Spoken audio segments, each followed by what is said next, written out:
Namo tassa bhagavato arahato samma sambuddhassa. Namo tassa bhagavato arahato samma sambuddhassa. Namo tassa bhagavato arahato samma sambuddhassa.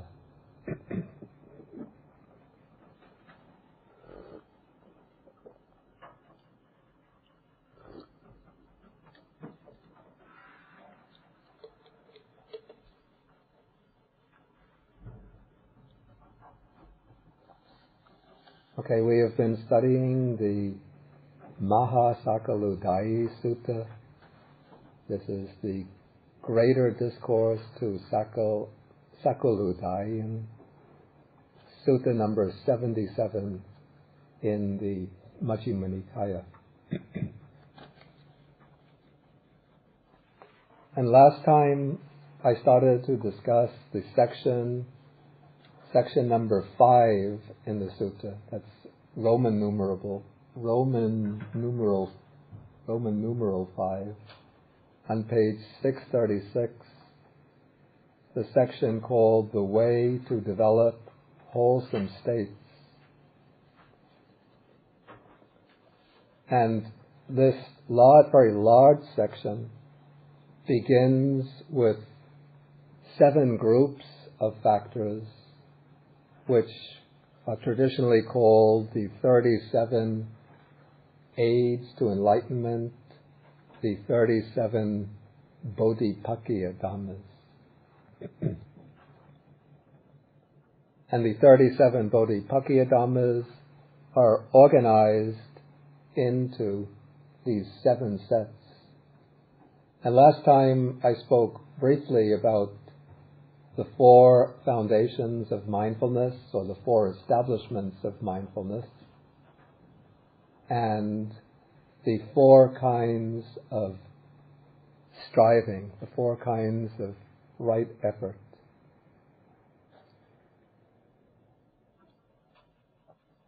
And now we come to the 4 bases for spiritual power.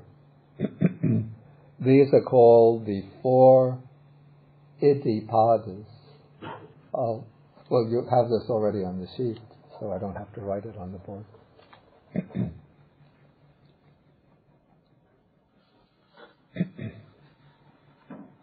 Okay, so reading from the text, and here the text that uses standard stock formulas.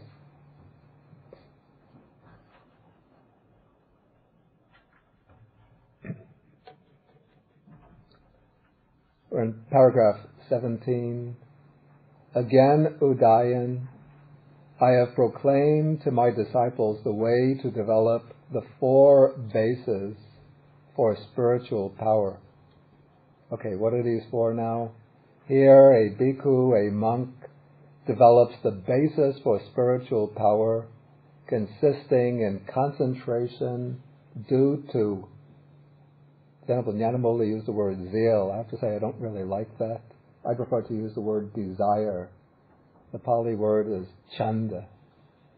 Okay. Concentration due to desire and determined striving. I think now I use volitional formations of striving. It's padana sankhara. He develops the basis for spiritual power consisting in concentration due to energy. This is virya, energy, and determined striving, or volitional formations of striving, volitional formations of effort. He develops the basis for spiritual power consisting in concentration due to, the text has actually chitta, mind. Nyanamoli had put in brackets, purity of mind, and determined striving, or volitional formations of striving. And he develops the basis for spiritual power consisting in concentration due to investigation and determined striving, or volitional formations of striving. And thereby many disciples of mine abide, having reached the consummation and perfection of direct knowledge. Okay, so what are these four bases for spiritual power? The Pali expression is called iddhipada. I wind up putting it on the board anyway.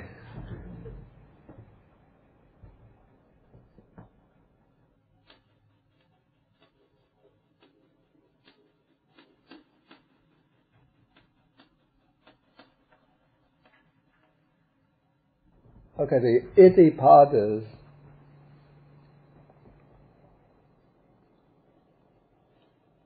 or the Pali expression iddhipada, it's a compound made up of iddhi.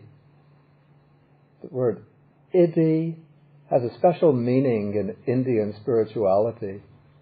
It comes to take on the meaning of being the kind of supernormal power that one acquires through the higher development of the mind. The kind of spiritual power that builds up in the mind and that can be used to perform, we might call it, miraculous feats. That's looking at it from a worldly point of view. Feats that seemingly defy the laws of natural laws as we are familiar with them. And we see this use of the word iddhi and the common expression in the text iddhivida, the different kinds of supernormal powers that a monk who has mastered the jhanas is able to perform. We come across them later in the same sutta. The ability, for example, to multiply one's body so that one appears simultaneously with different bodies in the different places.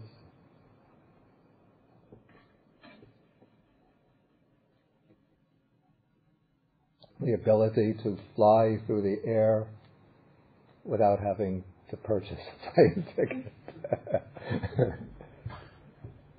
The ability to walk on water, to dive in and out of the earth, to pass through walls and mountains without hindrance.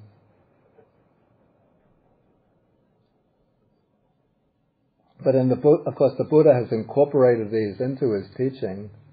But he also says, and there's a whole chapter of the Samyutta Nikaya dedicated to the iddhipadas, the spiritual powers.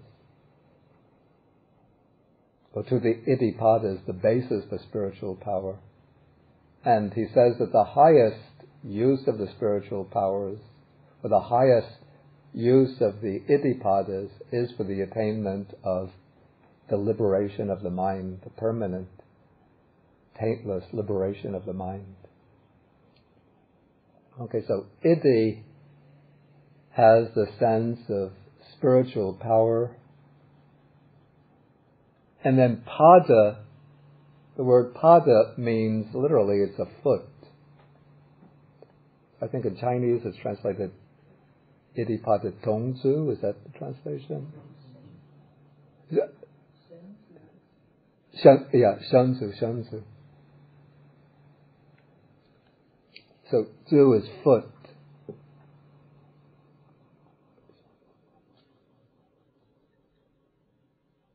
Okay, so foot here is to be understood as a basis, the things that constitute the foundation for acquiring and exercising these higher spiritual powers. And the Buddha says that all of those ascetics and monks who have exercised any of these higher spiritual powers, whether they be the mundane spiritual powers, the so-called magical or miraculous powers, or the ultimate spiritual power, that is the liberation of the mind do so through developing and perfecting these four bases for spiritual power. And if we look at the four bases for spiritual power, we see that there are certain things that are common to all of them, and there's one factor which differentiates them. Okay, what is common to all of them, if we look at the formula? First, they all have samadhi, concentration.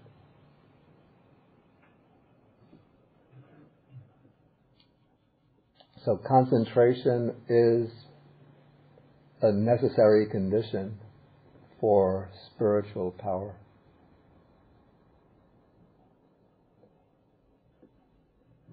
And then how is this concentration achieved?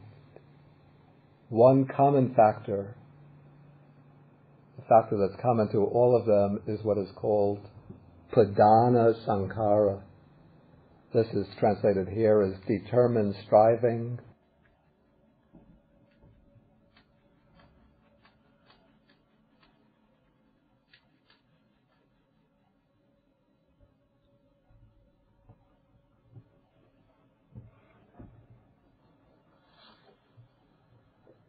But in some suttas, in the Samyutta Nikaya, which give a detailed analysis of this expression, or of the iddhipadas, the padana sankharas, these determined strivings or volitional formations, volitional activities of striving, are explained exactly as the four kinds of right striving that we discussed last week. That is number 2 in our set of the 37 aids to enlightenment that we have in paragraph 16 of the sutta.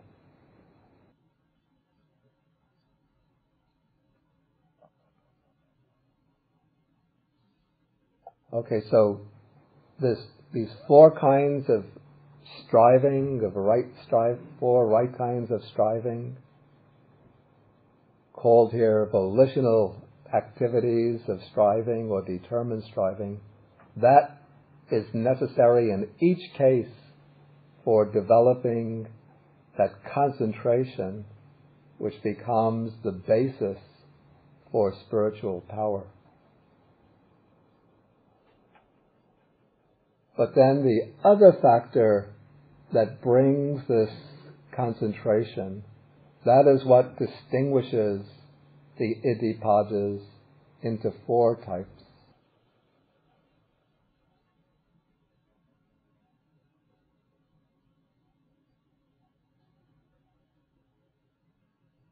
The four differentiating factors are what is here called zeal, or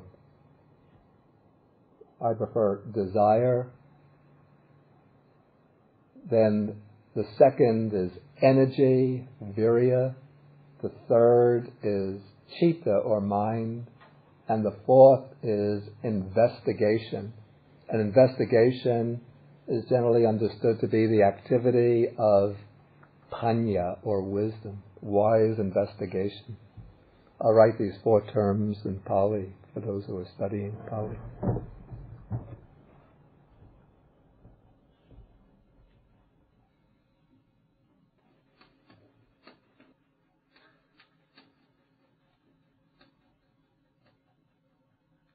And I have to say that the way this is translated here, there's already some interpretation, because in the Pali, it all just comes, the definition of each iddhipada just comes as one very, very long compound, which actually goes from almost one side of the page, almost from the left margin to the right margin. It's, for example, the first one is Chanda Samadhi Padana Sankhara Samanagatam. That's all one compound. The compound itself doesn't show the grammatical relationship between the different terms in the compound. So when we translate into English, unless you want to translate very literally and put an unintelligible compound in English, one has to put some interpretation into it. But also with the aid of suttas and the Samyutta Nikaya, which explain the Iddhipadas, we could understand the sense of the compound.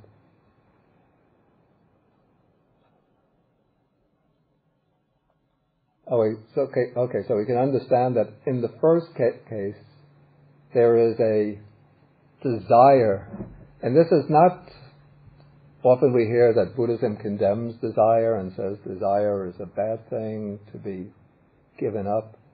That's not really the case. What Buddhism says to give up is tanha, craving, or selfish desire.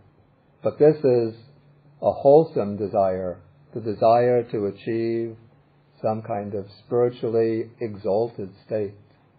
And so some person will make that desire for the goal, desire for that higher achievement, that will be sort of the driving force of that person's endeavor. And so by making desire, giving prominence to desire, that desire for the accomplishment, desire for the goal, this person makes the effort, achieves powerful samadhi, concentration, and through that samadhi is able to exercise the spiritual powers, and eventually by combining that samadhi with the higher wisdom gains liberation. Somebody else might give prominence to energy. This would be a person of great strength, great energy, great vigor, who makes that energy the sort of vehicle or means of progressing. And in this way is able to gain samadhi through energy. Another person through working on of course all of them are working on the mind, but the person who gives prominence to mind, I would understand to be a person that doesn't have that strong, vigorous, determined effort of the first two types, but who works more on relaxing the mind, calming the mind, making the mind tranquil, clear, bright, pure, radiant. And then through that radiance of mind, cleansing the mind through a very, we call a soft and gentle approach, is able to gain concentration and then use that concentration as the basis for the higher achievements.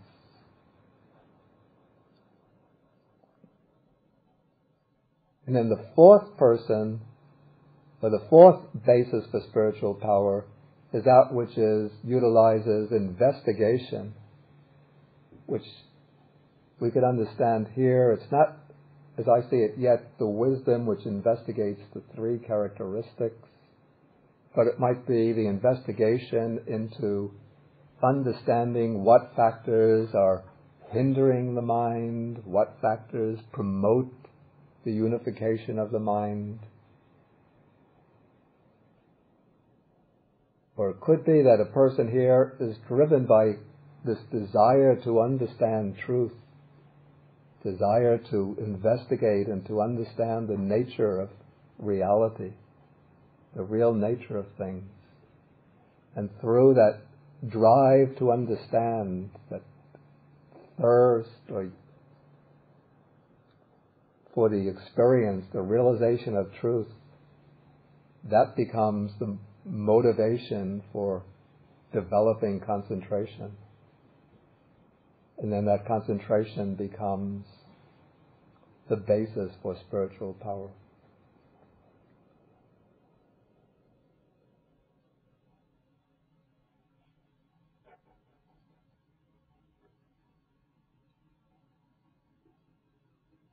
And it said that these four qualities of of desire, energy, clarity of mind, and investigation, these become the basis for accomplishment, not only in the spiritual domain where one is working to achieve the spiritual powers, but for success in any field, even in mundane spheres. If one is to achieve success in one's work, one does so through desire to achieve some results, through making effort, applying strong energy to one's work, developing a clear mind,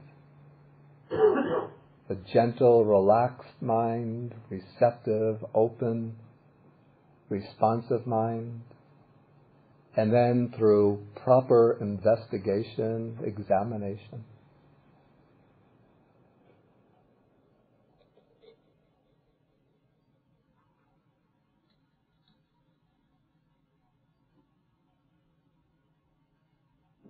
Okay, the way these four bases for spiritual power, how they come to their culmination, that we will see later in the sutta.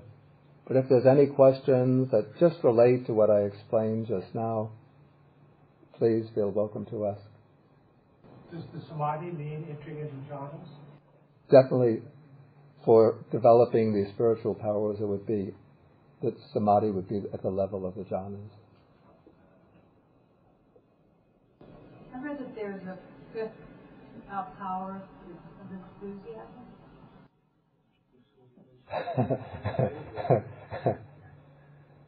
Yeah, that is mentioned in one sutta. I know which one. Yeah, it's 16. It's something which is added on. It's also there in the Chinese one.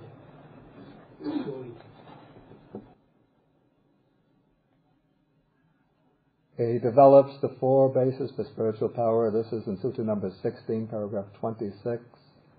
And then here it's given as enthusiasm, usolhi, I think, is the fifth. Yeah, but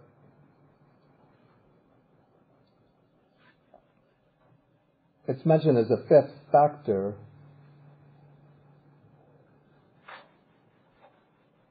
for gaining enlightenment, for attaining the supreme security from bondage. But it's not developed as a fifth iddhipada, parallel to the others. It's just added as a fifth factor that leads to success. What is the relationship of the word siddhi to iddhipada? Siddhi. I see, this is a Sanskrit word, siddhi. That's also It's very close. It's just in Pali, the word siddhi doesn't come to be used. And iddhipada, or iddhi, is Sanskrit, or hiddhi. They both mean, iddhi is from ichati, which means to succeed, to be prosperous, to prosper. Siddhi is from sichati, which also means to succeed. They both mean to succeed, literally to succeed. They were originally at some early time, perhaps coming from the same word, which somehow branched off in two different directions. But they basically have a very similar meaning.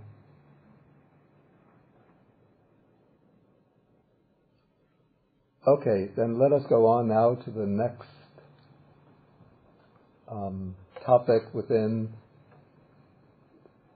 these 37 aids to enlightenment. These are the 5 faculties. Okay, so here in paragraph 18, the Buddha says, "Again, Udāyi, I have proclaimed to my disciples the way to develop the 5 spiritual faculties. Here, a bhikkhu develops the faculty of faith. This is faith, I'll explain it, which leads to peace, leads to enlightenment. He develops the faculty of energy, the faculty of mindfulness, the faculty of concentration, the faculty of wisdom, which leads to peace, leads to enlightenment. And thereby, many disciples of mine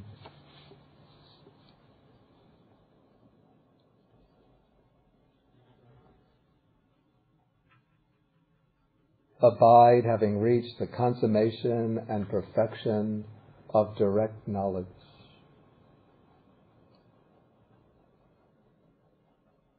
Okay, these 5 faculties are a fixed group which again comes repeatedly in the suttas, and we have a whole chapter devoted to them in the Samyutta Nikaya, Sutta number 48, chapter number 48.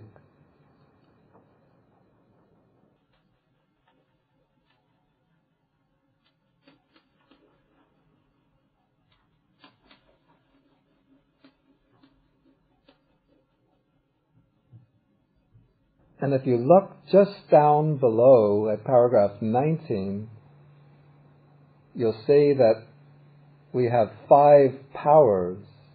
Here, this is a different word from in Iddhipada. That's the word Iddhi, but these 5 powers are 5, the word is Bala, 5 powers, 5 strengths. And if you look at them, you see that the factors, the qualities, are exactly the same as the 5 faculties. So we could take them together. Again, Udāyi, I have proclaimed to my disciples the way to develop the 5 powers. Here, a bhikkhu develops the power of faith, which leads to peace, leads to enlightenment. He develops the power of energy, the power of mindfulness, the power of concentration, the power of wisdom, which leads to peace, leads to enlightenment. And thereby, many disciples of mine abide, having reached the consummation and perfection of direct knowledge.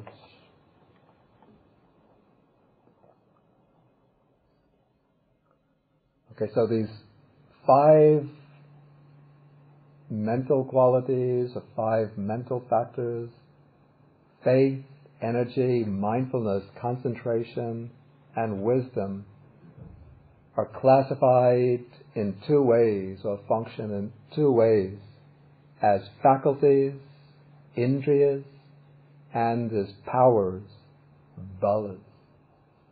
So we have to see, why have 2 sets?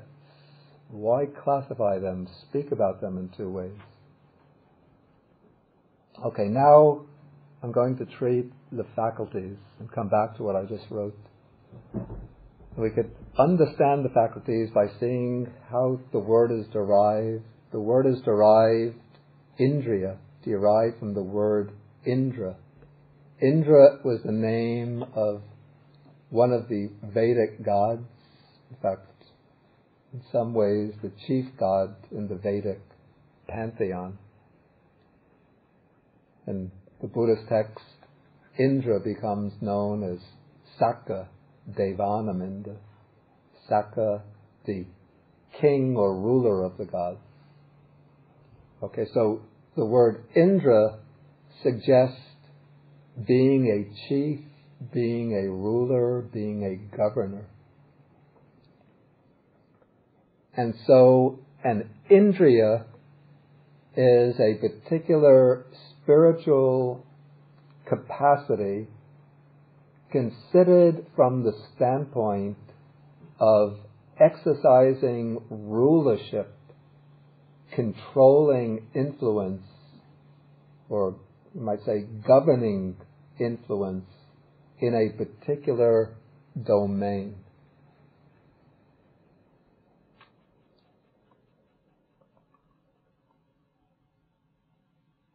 And so we have the faculty of faith.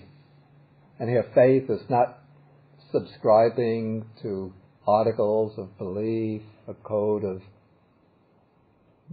fixed doctrine put out by the Buddha or by Buddha's prelates, but it means having confidence or trust in, especially in the enlightenment of the Buddha and in the teaching, the Dhamma that flows from that enlightenment.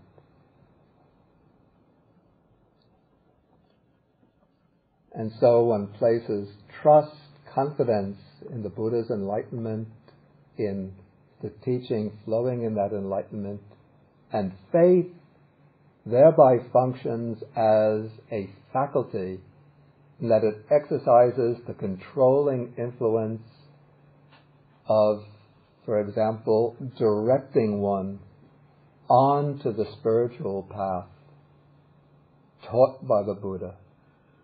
Again, it continues to exercise its controlling influence in keeping one committed to that path, despite different obstacles that might come up, different barriers one might face, different questions and doubts one might face that arise in one's mind.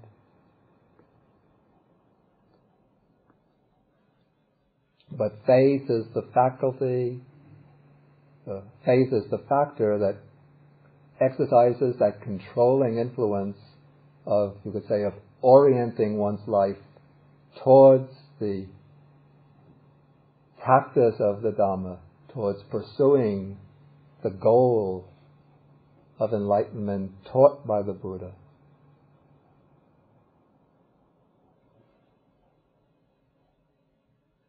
And keeping one fixed in one's conviction, commitment to the path, despite all the obstacles, all the barriers, all the doubts and questions that might arise.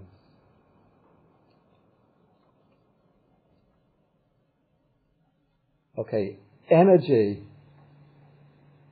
is a faculty in that it exercises a controlling influence, a governing influence in combating and overcoming its own opponents, its own opposites, which you could say is heedlessness, laziness,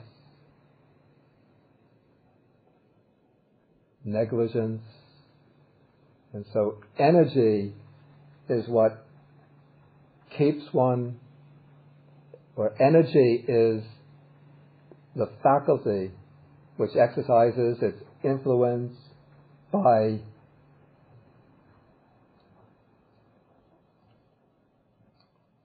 enabling one to apply the four right strivings. These four right strivings are manifestations of energy, applications of energy, but it is this faculty of energy which is functioning in these four ways.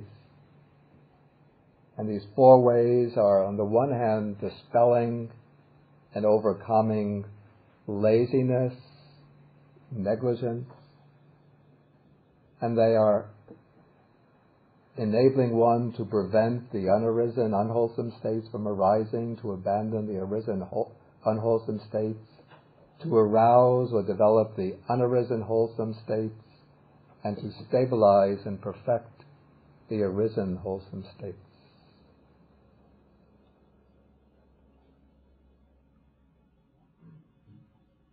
Okay, the faculty of mindfulness is a faculty, or let's say the mental quality of mindfulness is a faculty because it exercises a governing influence in its own domain. Its domain is the domain of keeping oneself aware, cognizant of what, say, in day-to-day life, keeping oneself aware, cognizant, mindful of what one is doing, preventing one's mind from drifting away. When one is attending to a meditation subject, it is mindfulness which enables one to keep the meditation subject constantly in mind, and which prevents the meditation subject from slipping away from the mind, which prevents the mind from drifting away from the meditation subject. So we could say that the function of mindfulness as a faculty is to combat, to overcome forgetfulness, obliviousness, mental drifting.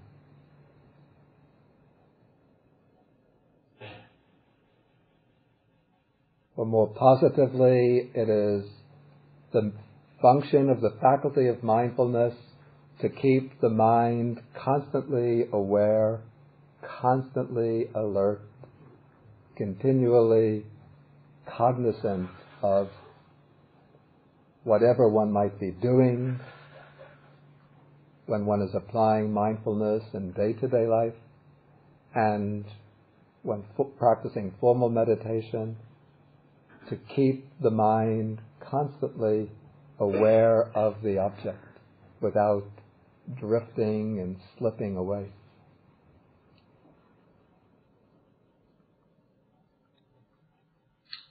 Okay, concentration,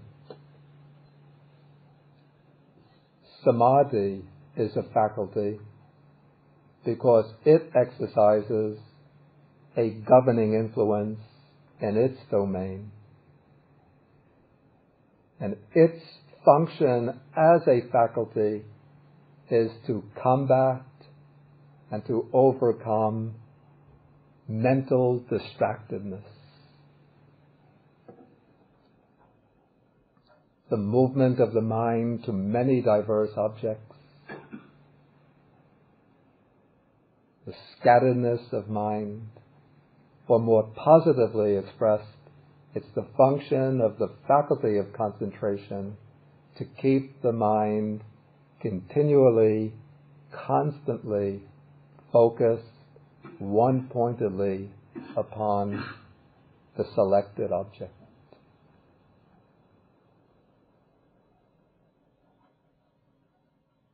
When one is practicing serenity meditation, samatha meditation, the faculty of concentration keeps the mind focused one-pointedly upon that single, simple object that one has chosen as the object of concentration.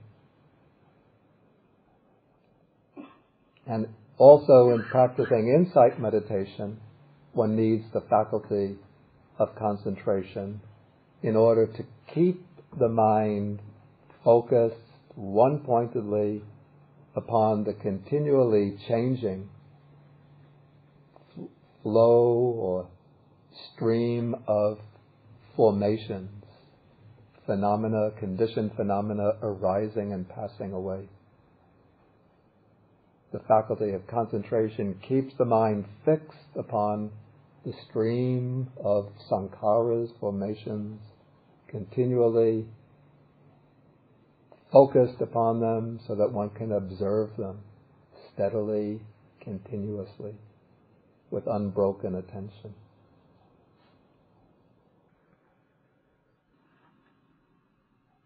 Then the faculty of wisdom, the panyindriya,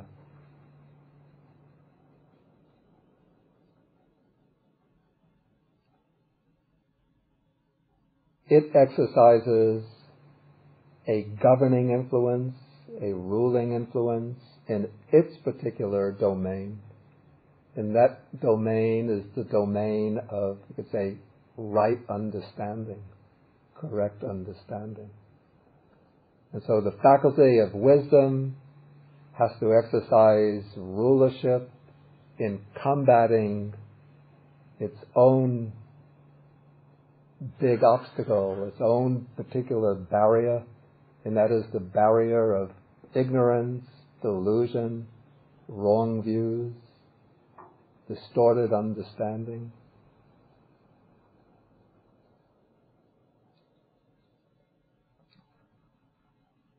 And more positively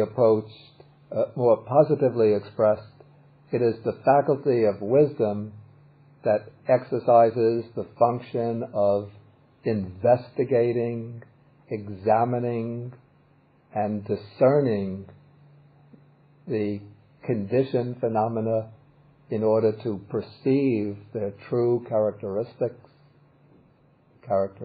of being dependently arisen, being impermanent, unsatisfactory, and non-self. And then it will be wisdom that eventually penetrates through to the unconditioned and realizes, understands the Four Noble Truths.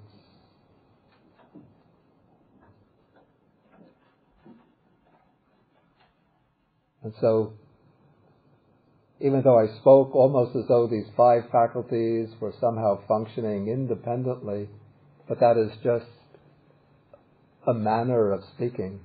For we see that all the faculties are described as leading to peace. This is upasama. That is, really it's the higher peace, the peace of nibbana, and leading to enlightenment. This is sambodhagami, leading to full enlightenment. So all the faculties are really cooperating, functioning in unison, each contributing its own share in that common task of eliminating and overcoming the various obstacles to achieving this peace, to achieving enlightenment, and each contributing its own share in the task of making the breakthrough to that higher peace, to the realization of enlightenment.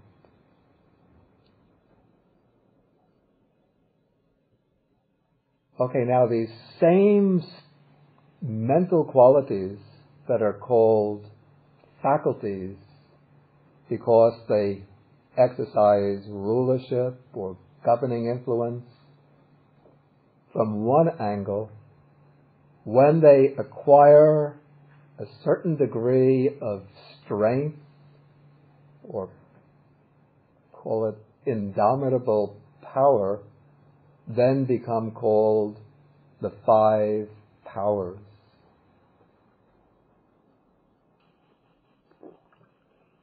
The Pali commentaries say that the word bala, power, should be understood in the sense of unshakable, unmovable by their opposites. So faith becomes a power when it is unshakable, unmovable by its opposite, that is disbelief or doubt. Energy can be called a power when it becomes immovable, unshakable by its opposite, laziness.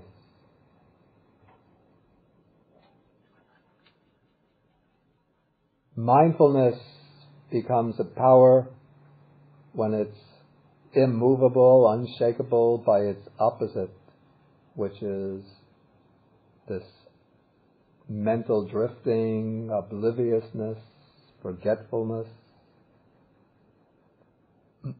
Concentration becomes a power when it's unshakable, immovable by its opposite, which is mental distraction,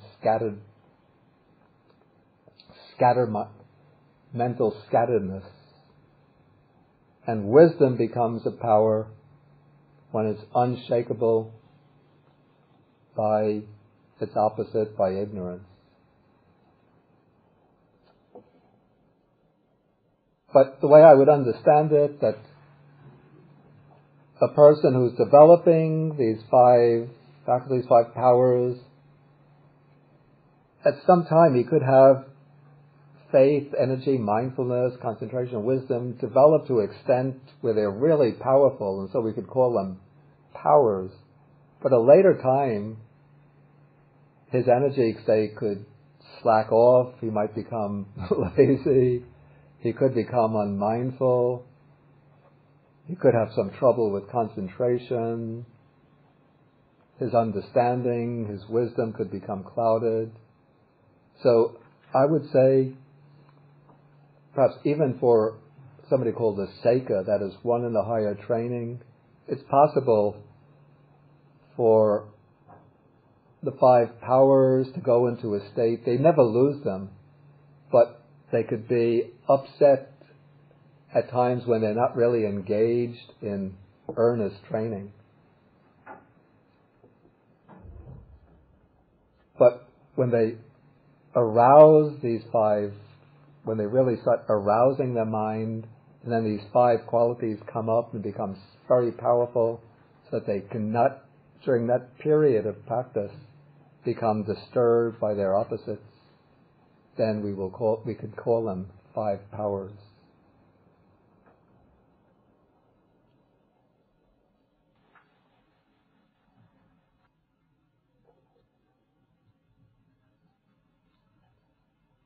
Okay, now I'll ask whether there's any questions concerning the 5 faculties, 5 powers taken together.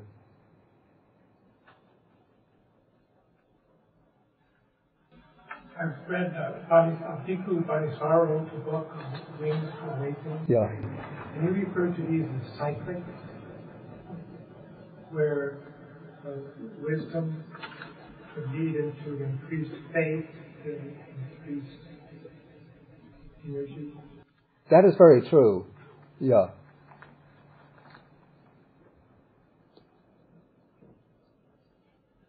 The 5, I wouldn't say simply cyclic, but they're interwoven, interdependent, so that they're always interacting with each other in many complex ways. So any one gains strength can influence the others. But I should add that there's special emphasis upon acquiring a certain balance in the faculties. This is especially in the early stage of development. And of the 5 faculties, 4 of them are placed into 2 pairs of qualities which have to be balanced against each other. This, I believe, comes not from the canon itself, but from the commentaries, but I think it's quite a useful idea. Okay, one pair is faith and, I don't like to say wisdom, but panya in the sense maybe of intelligence. The other pair is energy and concentration. And now, if faith is not properly balanced with panya, with intelligence, understanding, or wisdom, then the faith can easily turn into just blind faith, devotion, just emotional devotion, and emotional piety, and eventually it will just come to, call it a dead end. You have a person who is very exuberant, religiously devout, very pious, likes to go to religious rituals, ceremonies, but the person doesn't have any understanding of the principles of the Buddha's teaching and doesn't think often you see in Buddhist Asia, a person doesn't think they have any chance of developing that capacity for understanding in this life. They think, I just don't have the capacity, I don't have enough merit, I have to do hundreds and hundreds of pujas, flower offerings, candle offerings leads to the increase of intelligence. Offering lights, that's what the Han gurus tell us, the monks tell us. Offering lights leads to increased intelligence. So we'll go have an offering of 100,000 candles, 100,000 oil lamps in Anuradhapura. But have open the book to study the Dhamma, 10 minutes.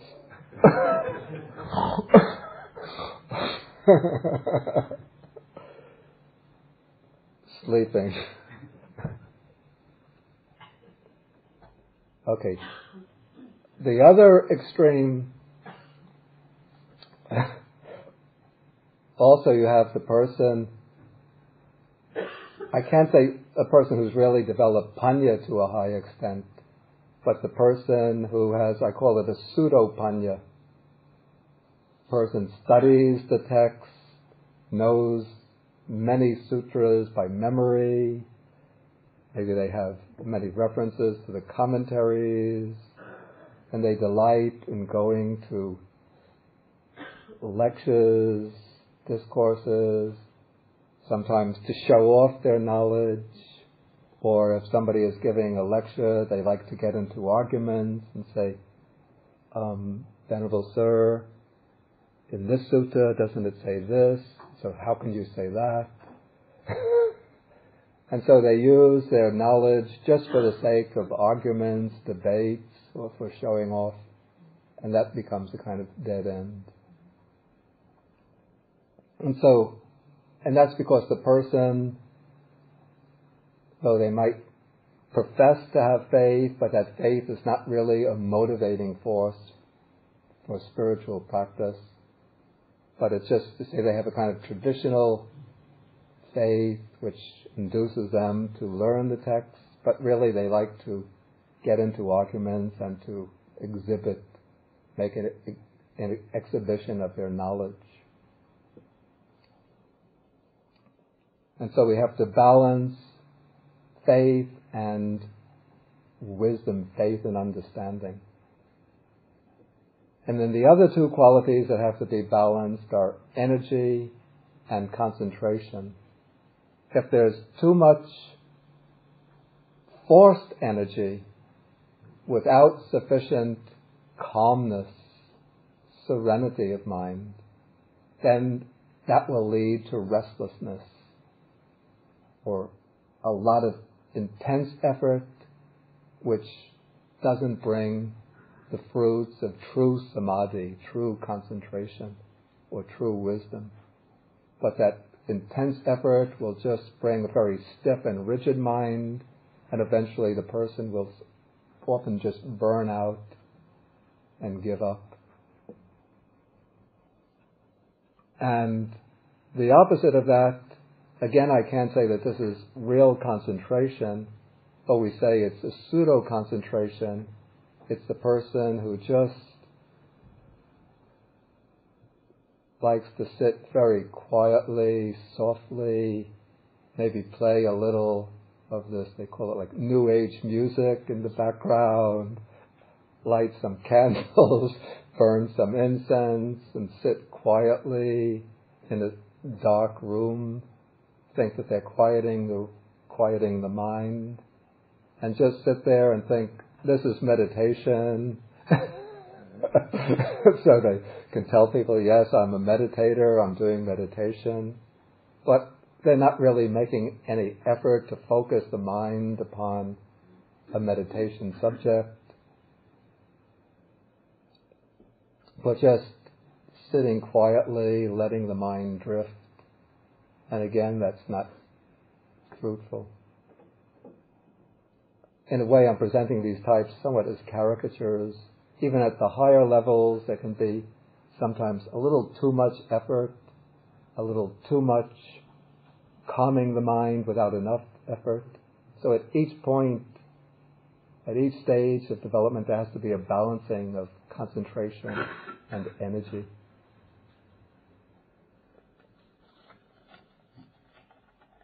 Any more questions on the faculties, powers? I'm trying to understand the difference between a faculty and a power. Yeah. Would you say that a power is a perfected faculty? And so how does it... I wouldn't say this that is perfected, because the faculties come to perfection, I would say, only with the achievement of liberation, arhatship, enlightenment. The power is still being exercised by one on the path. But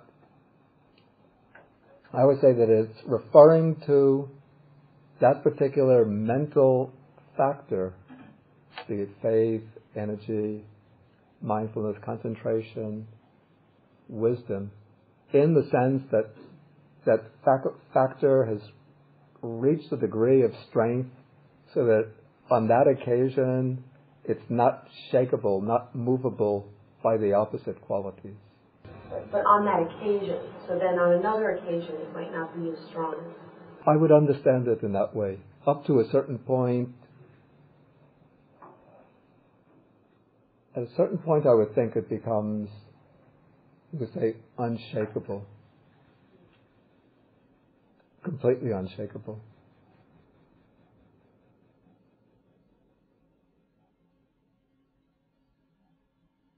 But even, say, a once returner, say, can have sometimes lack of mindfulness, lack of concentration. Even an anagami, non-returner, sometimes the wisdom can be not yet perfected. Okay, and the faculty is that quality exercising those functions, as I explained them.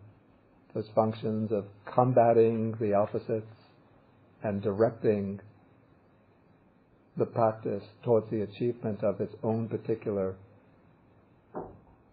of that goal that's appropriate to its own particular domain.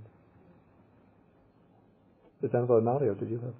Yeah, but the description of mindfulness and concentration as faculties and powers, the description you gave, they sound fairly similar to some extent. I was wondering how can we kind of, because in my practice I feel that these are actually quite different qualities. Yeah. How would you describe the difference between them? Yeah, I would say that sati, mindfulness, is what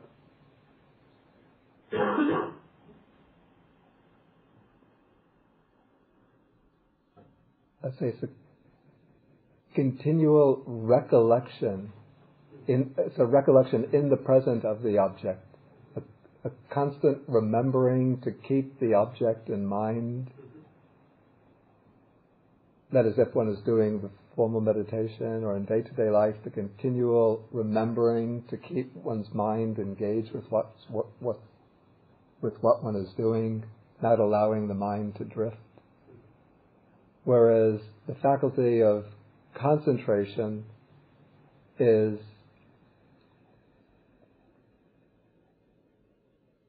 that which sustains the attention on the object.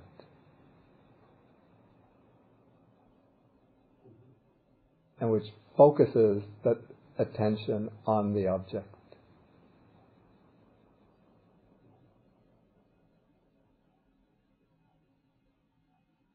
Perhaps you would have something to add that might be useful. No, I was just wanting to explore that a little bit.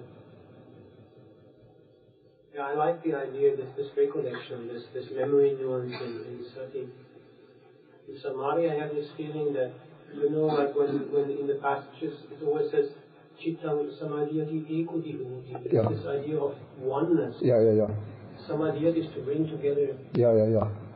And I feel that I can be mindful, that is what I was, on the Saturday lecture, there was a discussion, I can be mindful of a variety of things but I cannot be concentrating on a variety of things. That is my basic feeling. What's the difference?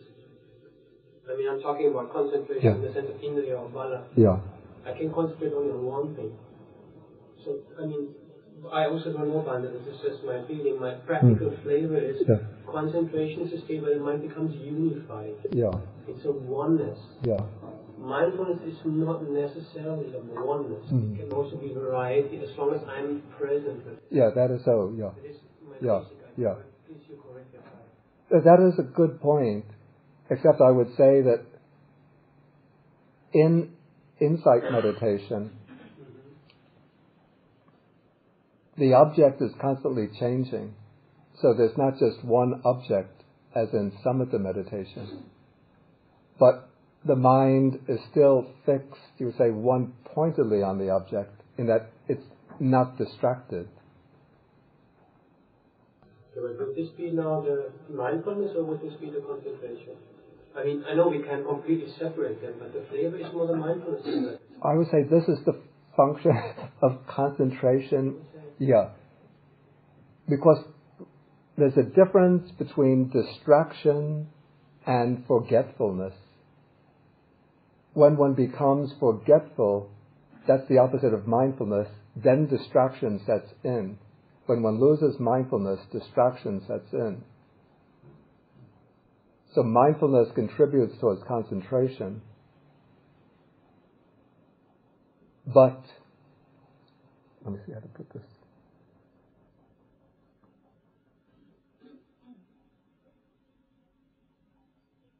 But concentration,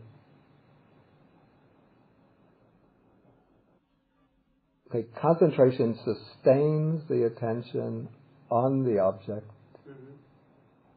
and doesn't allow the mind to shift away from the object, shift onto other things. Okay, mindfulness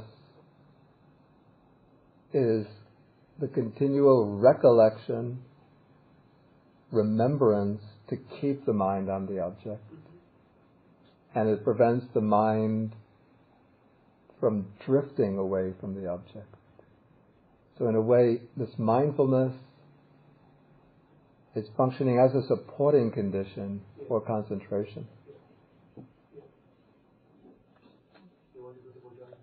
I want to get through I'm not going to go into details with the Bojjhangas because I went into them.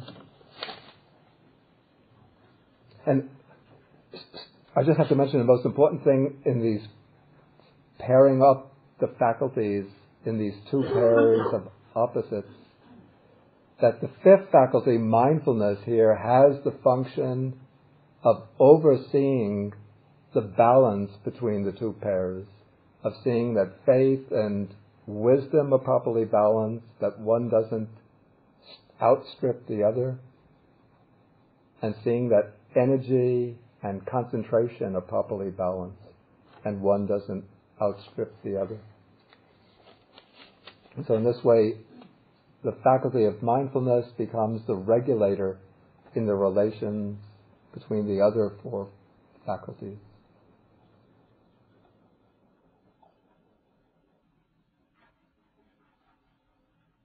Okay, the 7 factors of enlightenment I explained just in the previous sutta that we did. This was the Anapana Sutta. So, please refer to your notes, your recordings of that. I won't go into this. The Noble Eightfold Path.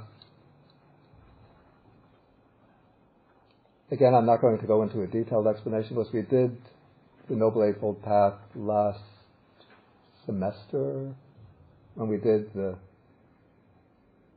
discourse on the Great 40. But I'm going to go to take the Noble Eightfold Path in relation to the faculties. Okay, we have right view, right intention, right speech, right action, right livelihood, right effort, right mindfulness, right concentration. And thereby many disciples of mine abide, having reached the consummation perfection of direct knowledge.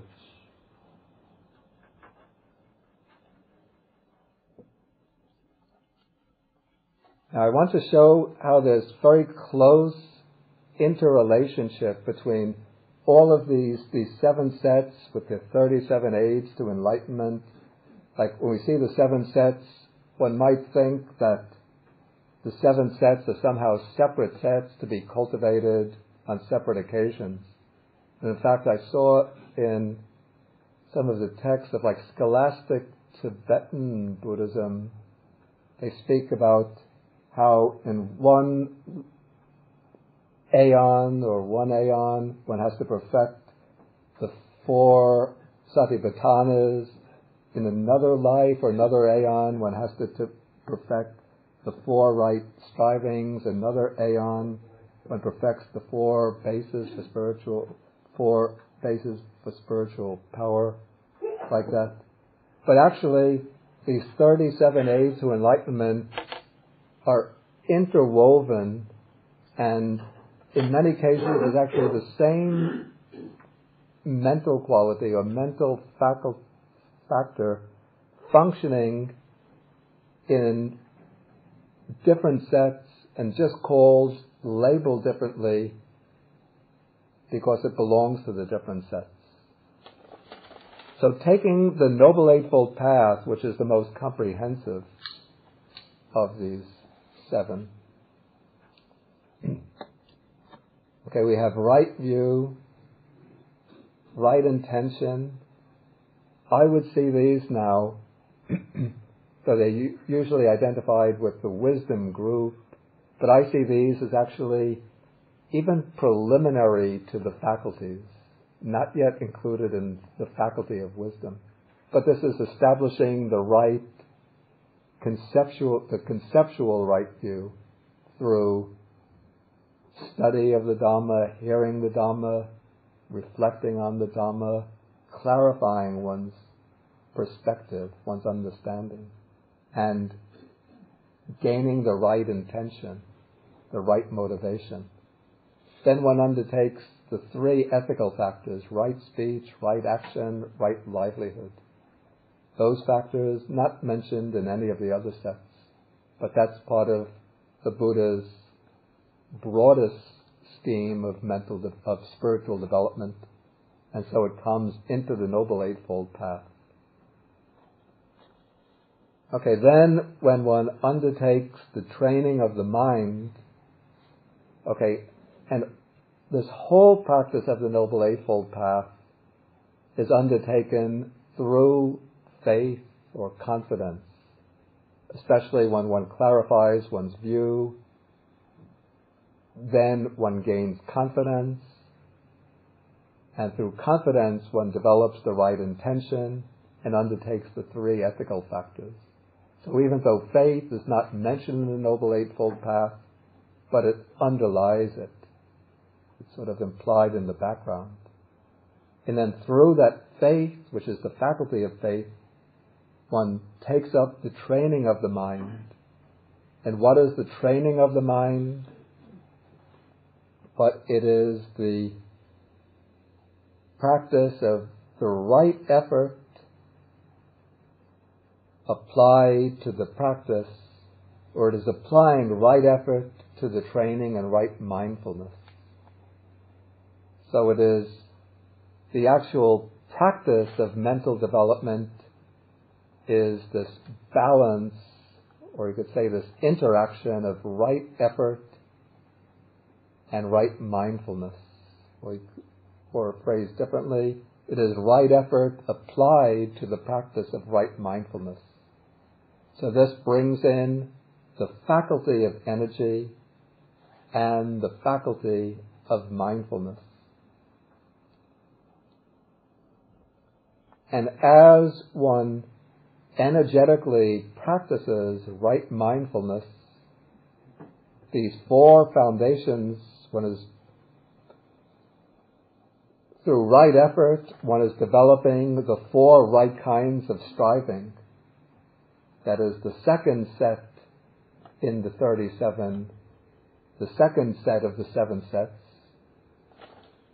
And right mindfulness, of course, is the 4 foundations of mindfulness, the 4 establishments of mindfulness, which is the first set among the 7 sets.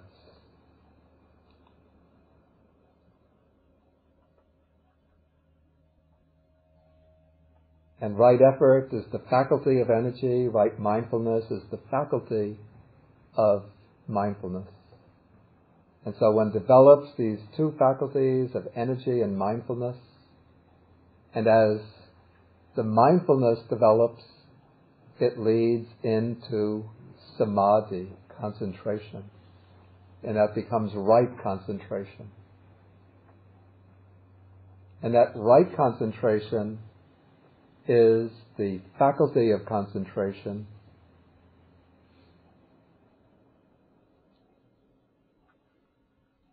and to the extent that this energy, this mindfulness, this concentration are unshakable by their opposites, we can also call them powers. Perhaps, I'm not sure yet.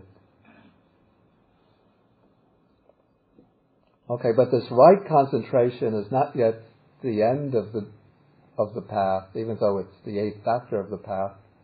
But one uses this right concentration as a basis for examining the nature of phenomena, to look into, investigate the 5 aggregates, the 6 sense bases, dependent origination, the 4 noble truths, and then one gains insight into these principles. Especially one sees the 3 characteristics, impermanence, suffering or unsatisfactoriness, non-self, and going deeper, one penetrates into the 4 noble truths. That brings the higher right view, which we now can call the right view, which is penetrating wisdom. And that becomes the faculty of wisdom. And when the faculty of wisdom is operative, at this point I think we can say that we have the 5 powers, the 5 balas now working together.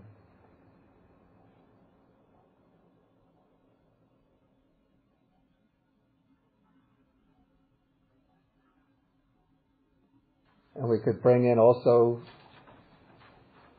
if you look at the 7 factors of enlightenment, you see we have the mindfulness enlightenment factor, which is none other than the 4 establishments of mindfulness. I take the investigation of states enlightenment factor as the 2nd enlightenment factor to be a preliminary wisdom. But eventually, as the 7 factors of enlightenment mature, that will become the faculty of wisdom.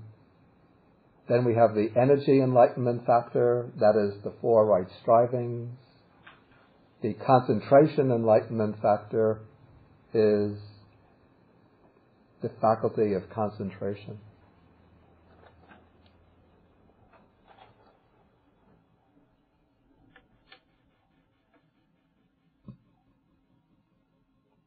In this way, we could see that there's a great deal of overlapping and interconnections between the 37 aids to enlightenment.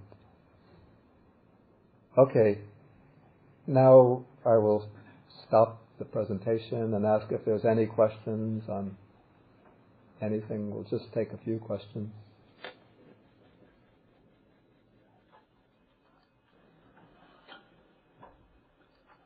Dr. Murray? I'd like to ask you to comment again on how right speech, right action, and right livelihood connect with the topic of tonight's lecture.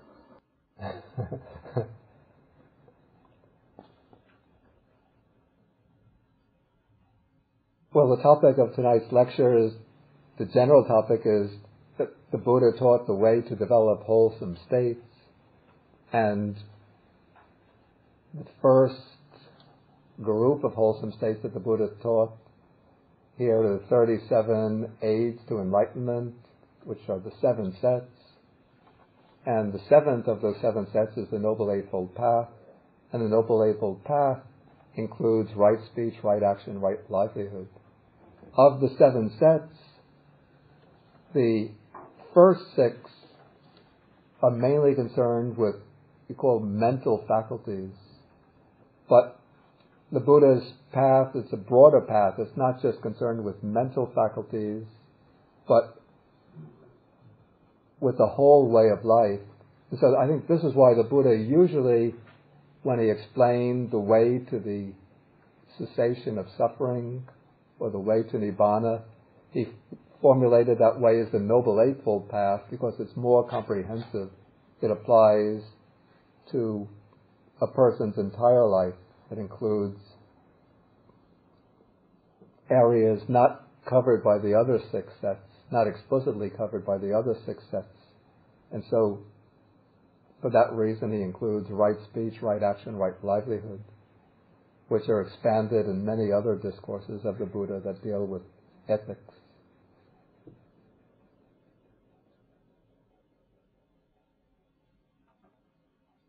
Okay, any further questions?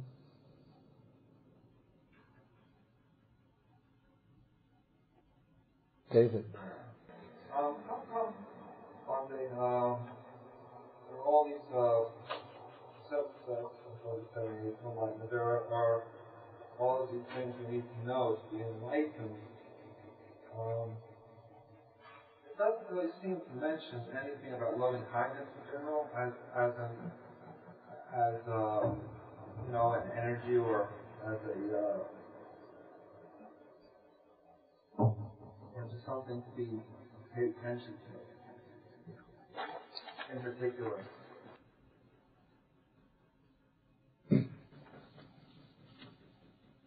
Yeah, I understand it that these 37 aids to enlightenment are, most of them are the factors that are concerned sort of directly with developing the mind for the perception of ultimate truth. And so loving kindness is not a factor which enters directly into the training for the perceiving of ultimate truth. But loving kindness, we could say, would be implicitly included in the broader scope of the Noble Eightfold Path under right intention, and it certainly underlies such factors as right speech, right action, right livelihood.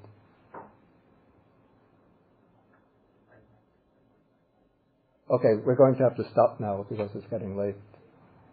So we end by sharing the merits with all of the Devas, the Nagas, the Bhutas, and all other beings that can witness this, wishing that they will be well, happy, and will protect the Buddha's teaching.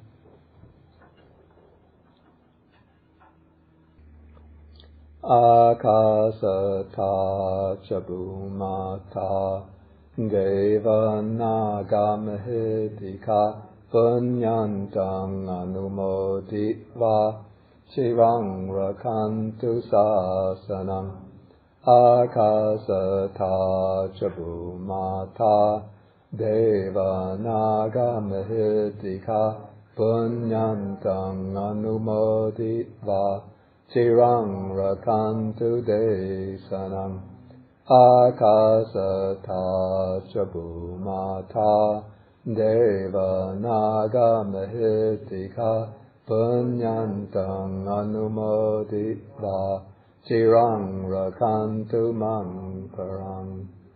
Etavata cham hehi sampadam punya sampadam Sabbe deva anumodantu sabba sampati siddhya.